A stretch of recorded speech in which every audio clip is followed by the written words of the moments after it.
Hai, nama saya Fadila Ramadhani. Saya dari jurusan PGSD 2018 Citra Raya. Saya akan membawakan cerita yang berjudul Bunga Kemuning. Mohon maaf ya apabila ada suara peliharaan tetangga. Mendahulu kala hiduplah seorang raja dengan 10 putrinya yang cantik jelita. Raja dikenal sebagai raja yang bijaksana. Oleh karena itu, raja memiliki banyak pekerjaan sehingga putri-putrinya tidak mampu dididik olehnya. Sang istri raja meninggal setelah melahirkan putri bungsunya.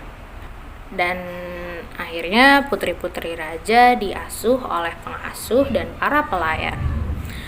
9 putri raja tumbuh menjadi putri yang cantik, namun manja dan nakal. Mereka tidak mau belajar dan membantu ayah mereka. Mereka hanya ingin bermain di danau saja. Dan seringkali terjadi pertengkaran di antara mereka. 10 putri raja diberikan nama sesuai dengan nama warna. Putri pertama diberikan nama Pink, putri kedua diberikan nama Jingga, putri ketiga diberikan nama Nila, putri keempat diberikan nama Putri Hijau, putri kelima diberikan nama Putri Kelabu, putri keenam diberikan nama Putri Oranye, putri ke-8 diberikan nama Putri Merah Merona, putri ke-9 diberikan nama Putri Biru, dan putri bungsunya diberikan nama Putri Kuning. Dan mereka menggunakan baju berwarna sesuai dengan nama mereka. Karena raja yang sudah tua dengan begitu bisa mengenali mereka dengan mudah. Meskipun kecantikan mereka hampir sama, tetapi ada sedikit perbedaan di Putri Kuning atau putri yang bungsu. Karena Putri Kuning cenderung ramah dan murah senyum kepada siapapun, serta Putri Kuning lebih suka untuk berjalan-jalan dengan para pengasuhnya daripada kakak-kakaknya. Suatu hari, sang raja ingin pergi jauh. Kemudian, sang raja mengumpulkan 10 putrinya.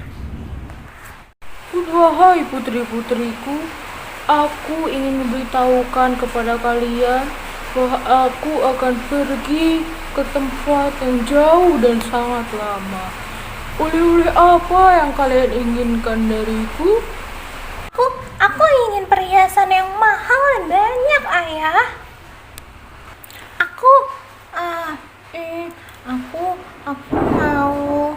Aku mau kain sutra yang bagus ya, ayah. 9 putri raja meminta hadiah atau oleh-oleh yang mahal dan bagus kepada raja. Namun berbeda dengan Putri Kuning berpikir sebentar lalu memegang lengan ayahnya. Ayah, aku hanya ingin ayah kembali dengan selamat. 9 kakak-kakak Putri Kuning menertawakan dan mencemoohnya. Raja pun berkata, Sungguh baik perkataanmu. Tentu saja, aku akan pulang dengan selamat dan akan membawakan hadiah untukmu. Selama raja pergi, para putri semakin nakal, manja, dan malas. Mereka sering memerintah para pelayan dan pengasuh mereka agar menuruti keinginan mereka. Karena para pelayan sibuk menuruti permintaan ke-9 putri tersebut, pelayan tidak sempat membersihkan taman istana.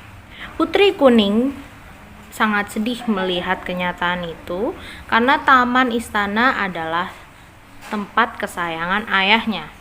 Tanpa ragu, Putri Kuning mengambil sapu dan mulai membersihkan taman itu. Rumput liar dicabutnya dan daun-daun kering disapunya, dahan-dahan pohon dipangkasnya sampai rapi. Semua pengasuhnya melarang, Namun, putri kuning tetap bersikeras mengerjakannya.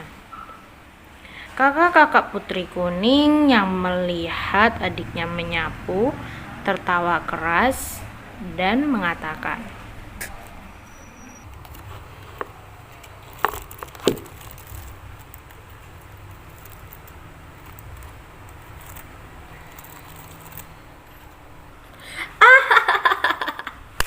"Lihat deh, kayaknya kita punya pelayan baru nih. Hei pelayan, di sini masih kotor nih."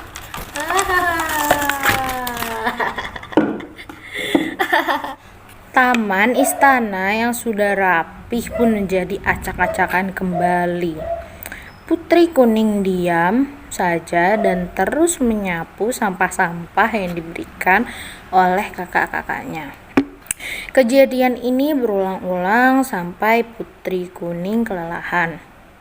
Dalam hati, putri kuning bisa merasakan penderitaan para pelayan yang dipaksa mematuhi berbagai perintah kakak-kakaknya. "Kalian ini keterlaluan ya. Kalian tuh ya cuma bisa ganggu aja. Harusnya ayah gak usah bawain apa-apa buat kalian. Aku capek." Hal itu, kakak-kakak putri kuning tidak peduli dan memilih untuk pergi bermain ke danau. Sayang sekali, putri kuning tidak hanya dikerjain pada saat itu saja.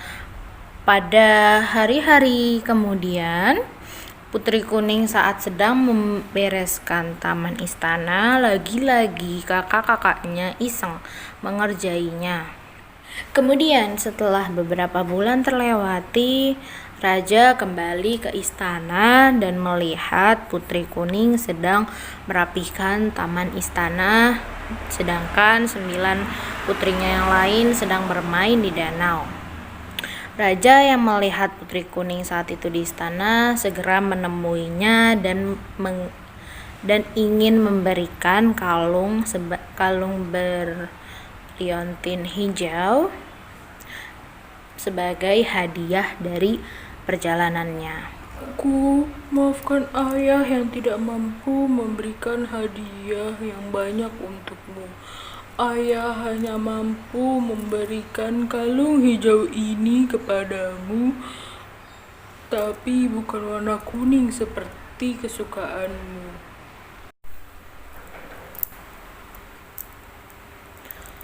Udahlah ayah, gak apa-apa kok warna hijau. Bagus juga kalau aku pakai. Cocok banget sama baju aku yang warna kuning, warna hijau ini.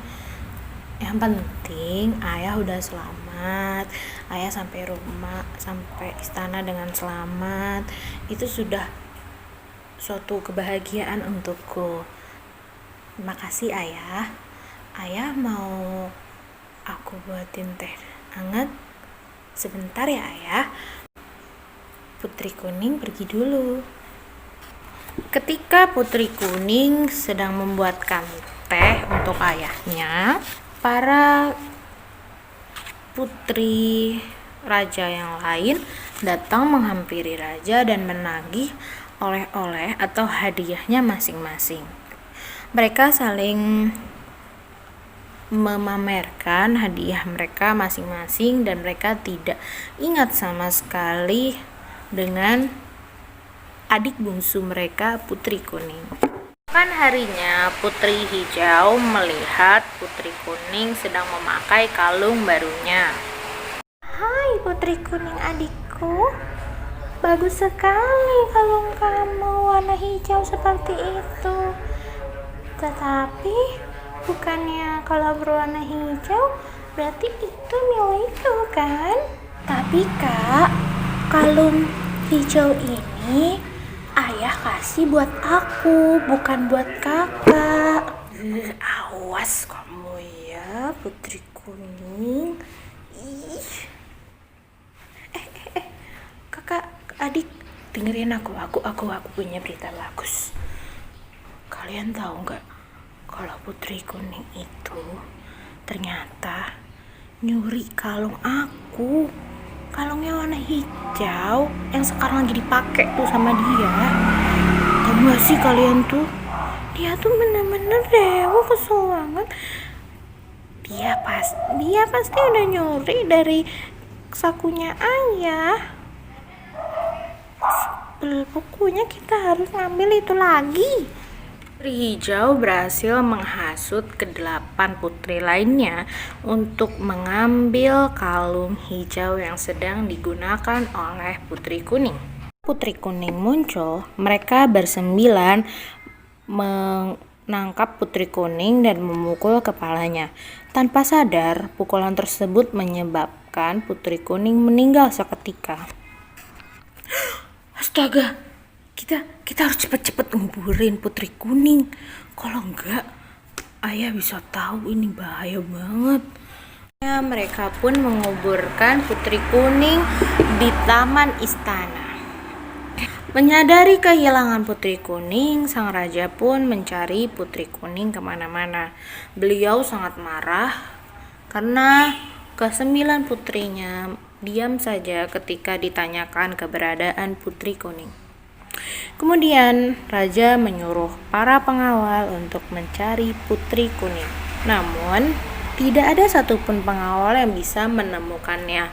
Berhari-hari, berbulan-bulan, bertahun-tahun Putri Kuning tidak dapat ditemukan. Akhirnya raja pun memberikan pendidikan kepada 9 putrinya yang lain di negeri yang jauh agar 9 putrinya dapat berubah menjadi lebih baik.